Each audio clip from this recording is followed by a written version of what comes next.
Hey, Fellowship Memphis, very excited to be hanging out today with my friend and co-laborer, Jonny Pineda, and excited to, hear some of his story and also for him to talk in more detail about what many of you have already experienced and seen, which is the release of some music from our Fellowship Arts team and initiative, and we're really excited about that, so I wanted to hear more about that. But Jonny, first of all, welcome. Thank you. Yeah.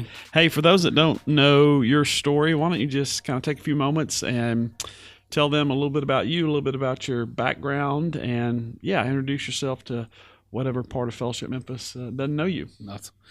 So I was born in Colombia. This Friday is going to be 36 years ago. Columbia, South Carolina? South America. Okay, all right. Just making sure. So my dad was a pastor, and for about 15 years I experienced that. He wasn't super. He was a pretty rocky, teenagehood, that word. Yeah. And he quit being a pastor, and it was a very dramatic situation. And I was still in church. I do believe in God, and it was just a time where I got closer to the Lord. I always loved music, and to me, just the dream of being a musician and playing music, that was my escape. Like as a little kid, I would turn on the radio and just fall asleep listening to music. And the closer I could get to gospel music down in Colombia, the better it would sound. About 16 or 17 years old, I was introduced to Kirk Whalum, and his music just blew me away. The first time I saw it, it was a DVD that was given to my father-in-law, and I was watching it and just tears, like, oh my gosh, this is what I want to be doing when I grow up. So I met Susie when I was around 17 years old. I was going to the network of churches that her dad was, he was a planner. We met. I just fell in love with her when I was 18 or 19, and I just started hanging out and became really good friends. Yep. And in Colombia, there's nothing like dating. Yeah. You just become like boyfriend and girlfriend kind of deal. But we never would go out or anything. We'd just hang out around the same circles, like go serve. Church was a big part of my life. And I would always serve in the music. I started singing when I was 18. I was playing at in my buddy's. He was a worship leader. I was playing in his house. I put the headphones on. Nobody was in the room. I started singing. He pops in the room. It's like, you can't sing. I'm like, no, I can't. Like, yes, you are. Huh. You are singing this Sunday. And that's when I started singing. Fell in love with singing. Ended up getting what is the word? I got engaged. Okay. With Susie. Got married when I was 23. Changed my life. I think it was.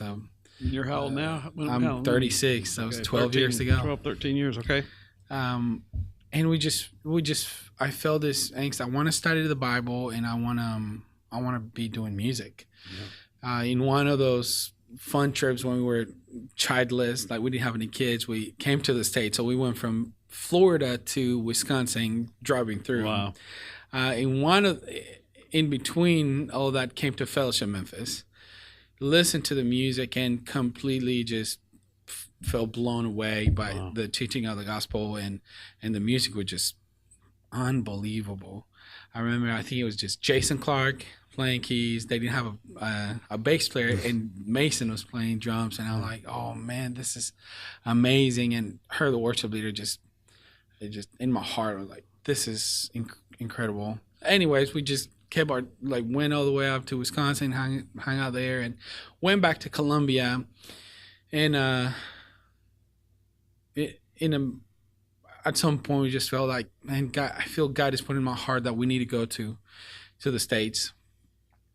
So we're like, okay, let's just go. Sold everything, showed up to Atlanta, did all our paperwork for 3 months. Like, where do we go? So I remember Memphis. Like, I don't know if we were attracted to Memphis or whatever. Let's just go. out there. I remember at the time Ricky Jenkins was here, and we connected over Skype. Jorge and Cecil connected us. Yeah, I remember so we called Jorge. on the spot. Man, just come over, check it out, and see what's going on.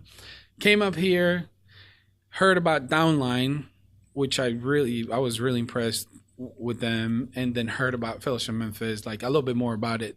So we just felt, let's just go to Memphis. We came to Memphis. Susie was 3 months pregnant. Wow. And I had like $400 in our account. Like, we were so broke. And we started Downline, and I remember that first Sunday we went to Discovery. And you were there, JB, and just hearing the story about Fellowship Memphis, what the interest about having a church here in Memphis is just, it got our hearts locked to this place. Like, we just didn't want to go anywhere. Was that else. 2007, 2008? That's 2009. 2009, okay. Yep. So this is, I think it was Crichton. Yeah, we were probably at Crichton, and I think we had probably just started our downtown outpost as so, well. So that's where Ricky was. Yeah. So I, at the time, I played the song for the worship leader. I was like, man, you need to start volunteering with us, just playing guitar. So I went downtown, and this is when it gets crazy. So we're broke. Yeah. Like, we have no money. I'm looking for a job, 3 months, and still this dreams of making music. I couldn't get an apartment because I don't have any credit. So because we don't have any credit, no one is going to approve us to rent a house, like nothing. To get a phone was like $500 just for one line to make sure that we would pay. So 3 months we stayed at in Binghamton at the Cove with Pete Nelson and Catherine. We slept in their living room for 2 months. Susie's got a big belly, and I'm having anxiety, feeling like depression is knocking on my door. Like, I didn't know if I was what in the world are we doing? What am I doing? So I tell Susie, am I a bad husband for bringing you here? Am I doing this right? And then she says, well, this is not about you. I think God brought us here. Wow. And she turned around and fell asleep. I was like, what? That was not reassuring. But I understood that, God has us here for a reason. The next couple, like, it was 5 days, it got crazy. So I get a job offer downtown, a marketing agency, Harvest Creative, super sweet people. So they invite me, like, hey, do you want to work with us full-time or part-time? Like, yeah, I want to work part-time. Full-time sounds great. So I get the job. Because I get the job, we get the apartment, and we move into the apartment with nothing. So a buddy of mine, Jeremy Martin, he's like, hey, man, you don't have a bed? I'm like, no. Like, well, you can use an extra mattress we have. I'm like, well, okay. So before that, 2 months before that, we ran into some Colombian people that we knew from back home randomly at an Aldi's. And then we hung out a couple of times. They came up to us before we moved or anything of this happened. And they say, hey, are you willing to buy our stuff? We're like, well, we don't have any money, but we can help you sell it. Yeah. They're like, yeah, okay, that would work. Well, so fast forward again to where we're moving in. They call us that same day and say, hey, we feel God is telling us to give you all of our stuff. Wow. Well, we can't do that. It's really nice stuff. They're like, no, we would feel it would be disobeying if we don't give you this stuff. And then a buddy of mine comes to the house, like, you don't have a washer and dryer? Like, no. Well, you can have an extra set we have at the house. Wow. So that week our prayers were like, well, God, thank you for the bed and thank you for the couch and thank you for this place. And the craziest thing was Sunday morning, the second Sunday, I'm volunteering at Fellowship Memphis. I knock on the door, and like my idol, the guy that I admire musically, the biggest stars I know, Kirk Whalum, opens the door. Wow. With a saxophone in his hand, and he starts talking to me in Spanish. That's awesome. So I was in shock. Yeah. I couldn't believe what was happening. Yeah. And then since then, we just been in love with what Fellowship is doing, what God is doing through Fellowship. Mm-hmm. We feel honored, grateful, nothing but gratitude towards Fellowship. And of course, friendship with you, JB. I love you, admire you, and all that stuff. Well, thanks for saying that. Though your story is unique, obviously, the principle of God really providing for his children, him really meeting us in great steps of faith and providing our every need, down to mattresses and beds and washers and dryers and Yeah. jobs. I know you have gotten a real talent in 3D animation, graphic animation, and so it's been neat to see the Lord use that to provide for your family and do great work there, and obviously grow from just checking out Fellowship on a trip to Wisconsin to coming and volunteering to leading a song to leading becoming one of our worship leaders. I mean, it's been fun to see your growth and evolution, and yeah, to hear Kirk being a big part of that story. He's awesome and been a part of our body for a lot of years, and really proud of him and how he represents the gospel in incredible ways and serves our city in incredible ways. So that's fun to hear, man. Yeah. Well, hey, I know we recently began a new initiative. We're calling kind of Fellowship Arts as the umbrella to that, and we got to record some things. And so I would love for you to tell Fellowship about the last month or two and kind of what we've been up to and exactly what we did and are doing, and help them understand kind of what we're doing as we release these songs captured on video to them and to the world. So I've always been shocked the amount of talent we have at Fellowship Memphis, from musicians to singers to photographers to spoken word to rappers, and with JB, we've been tossing around the idea how to get that out there or what to do. So a few months back, I think, I was just sitting on the couch, like thinking, man, we just need to do something. And then I'm getting too fancy when I'm like, we just need to kind of print and record what we normally do on a Sunday.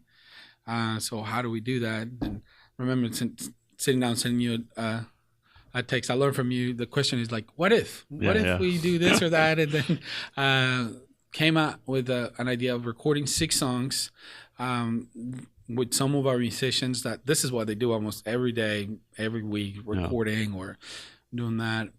So we went to Made in Memphis, recorded 6 songs. That's a studio. That's a studio here in Memphis. Okay. The help of Hamilton Harding and Carrick and incredible, talented people. And we got a video crew, Blake and Hotkey Studios. They're here in Memphis, super young, extremely talented, and recorded basically 6 songs, covers that we do any Sunday here at Fellowship Memphis. So cover means what? Cover is songs that are what we didn't write, that someone else wrote, but we're replicating what they did, but we do it with our musicians the way put our own twist on it and put a Fellowship Memphis and a Memphis style to it. Exactly. Yeah, okay. So we added Ty Brassel. He's a rapper. He goes to Germantown. We added Kirk Whalum, of course. He goes downtown. Pretty talented people. Yeah, that's fun. So how long did it take to do that? So they're from pre-production to post-production. He's taking us about 2 to 3 months. It's a fun day recording it, but it takes a lot of work from the front end to like tell the camera guys like this is where the camera needs to be. This is the ratio we need to shoot on to like this is the key we're doing it, and this is the person that's going to be leading to the editing of the video, making sure everything goes good, and then mixing, mastering all the music, and then getting it out there. That takes about. I mean, we did it super fast. Yeah. So 2 to 3 months. We're almost wrapping up. 3 songs the next couple weeks, and they're going to be coming out in the next, like, the hope is to be releasing everything before December. Yeah. And in between those, we're creating room for other artists at our church to just do either singing or rapping or just, I mean, photography. We're still trying to figure it out. Yeah. Well, good. Well, no, it'll definitely be evolving. I think, we've batted around a bunch of ideas over the years. I think what really we were ready for, what really kind of sold me on this opportunity was, one, a chance for our body to learn and experience at home and on their devices and throughout the week the songs that we sing that they might worship, and when we gather corporately, be more robust worshipers of God as we kind of start to build a soundtrack for the multi-ethnic church. I think every movement has a soundtrack, and I think the multi-ethnic church has needed a soundtrack, and by God's grace, I'd love for Fellowship Memphis to contribute and help in that regard. And then secondly, kind of in the same vein, I get calls, text, emails, messages, Instagrams all the time of wanting to have conversations, which I love having about diverse church, diverse organizations. And then in church world, it's always the next question is, well, what do y'all do on Sunday? How do you do worship? How do you do music on Sunday morning? And that's, helps reach and lead worship for a diverse crowd. And so I think to add the visual and audio elements of what we do regularly Sunday morning is going to be a great gift to existing churches that are looking to diversify and to new church plants that are wanting to be able to see that. So I'm super excited about that. Yeah, and I personally really appreciate your openness to artistry. So it's openness to mess up, make some mistakes, but give room to, because that's art. Yeah. So you start like with a draft and like, it doesn't look good, but then when you move to the next step, but there's got to be room for that. It's not easy to afford that in any leadership. Mm-hmm. Well, we love artists here at Fellowship Memphis, have a deep appreciation for what God does through our artists, how they're wired, and hope we can have, like you mentioned, an ever-growing initiative to further encourage our artists to both grow here and also minister here through their unique wirings and experiences and the way God's designed them, whether that's photography or sketching or chalk art or music or just whatever form that takes. And so we're really excited about that. All right, you did mention that we captured 6 in a studio. We've released the first of those. We're getting close to be able to do the second and third. Yep. And then you said in between some of those, we're starting to grab some of our artists, do some standalone pieces. I know we released the first one with McKenna Bray. Yeah. Tell us a little bit about McKenna. Tell us a little bit about that recording. It was you and her obviously singing a duet of an old hymn, but tell us how that came to be and a little bit about McKenna and a little bit about that experience. So McKenna is some of our artists that come to Fellowship, but she signed with a record label, and I didn't realize that after the fact when we met. I went to listen to her music and it sounded great. And then I came up to her like, what, would you be willing to do something with Fellowship? And she's like, yeah, would love to be a part of whatever you guys are doing. And she is a singer-songwriter. She's a singer-songwriter. Americana. Okay. Yeah. And very talented. And it's she does a lot of stuff at Lafayette. And it's super fun to work with her. Super easy. So she really liked that hymn. And I think she learned at Fellowship. Yeah. And we just went to my studio in the back. Man of Sorrows. Man of Sorrows, Yep. And Daniel McGarry set up a couple cameras. He crushed it. They did a great job. We just went straight and did that. Yeah. And hopefully we can do more. We have another couple more artists down the pipe. Yeah. Like Michael Johnson, a rapper here, we're writing a song.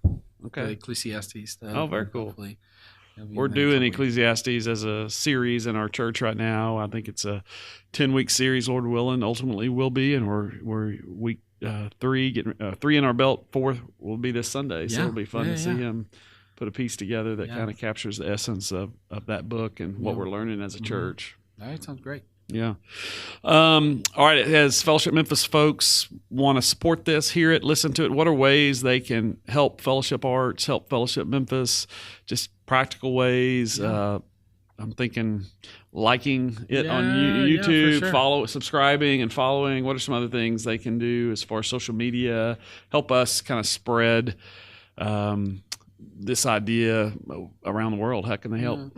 Well, certainly what we're recording is nothing that, like, we're not trying to highlight one artist or one thing that we're doing, but what we're doing, replicating what we do on a Sunday morning. So the easy steps to spread this would be just sharing it on Facebook, liking it on Instagram, and we want the people to get on YouTube as subscribers, because ultimately that's where we're going to be uploading videos and just keep adding to that page basically. We'll share some on Facebook and Instagram and the other outlets, but mostly it's going to be YouTube. So if YouTube's our primary outlet, it's just Fellowship Memphis Arts. Fellowship Memphis Arts. Okay. And you can subscribe. Okay. And that way you'll get notified as soon as we upload something new. Okay. Yeah. So the first song we did, we released was Big. Alive. Alive. And then what's this next song? Big is coming up. Yeah. It's Darnell's leading it, and Nina.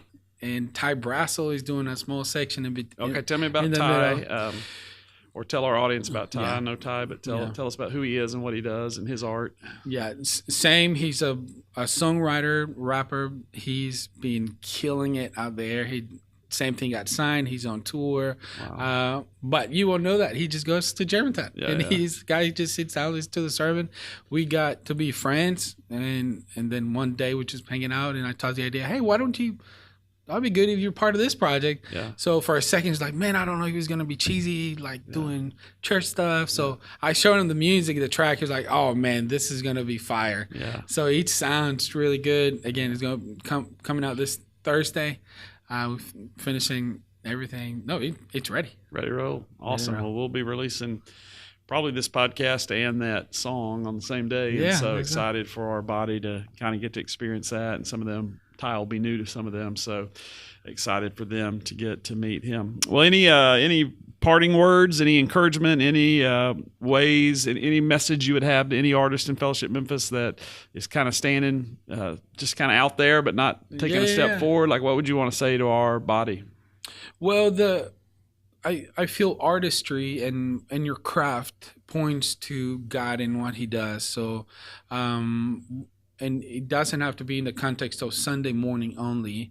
I think if you're a photographer, a songwriter, or just a writer, you draw, just reach out. You can reach out to JB or me, Jonny Pineda at fellowshipmemphis.org. And we just want to put it out there. We're not trying to make money. We're not trying to be famous. We just want to showcase what we have here in Fellowship Memphis, and we want to support our artistry pretty heavily. Well, good. Well, yeah, we're excited about that. I hope this episode of the latest at Fellowship Memphis has been helpful to you. Hope you'll subscribe to this podcast so you don't miss this weekly contribution we try to make to further explain what it is that we're doing. It's so much easier to talk about things in a 18, 20, 30-minute format than a 2-minute announcement on the stage that I have to do a lot. Yeah. And so that's kind of what we're trying to do here primarily, is keep our body informed on what we're doing and why we're doing what we're doing. And then secondarily, we want this to be a blessing, a learning. We consider ourselves not just to be a church, but a teaching church. And so we want to help other churches, other church leaders, other church planters learn from lessons from us, both our successes and our failures. And so it's been a long time coming, getting our arts ministry moving in a more public way. Obviously, we've been doing worship service every Sunday for a lot of years, but it's fun to start capturing this and making a contribution to the broader church body. And so thanks for being here, Jonny. Yeah, thank you all for listening, and Fellowship, we'll see you soon.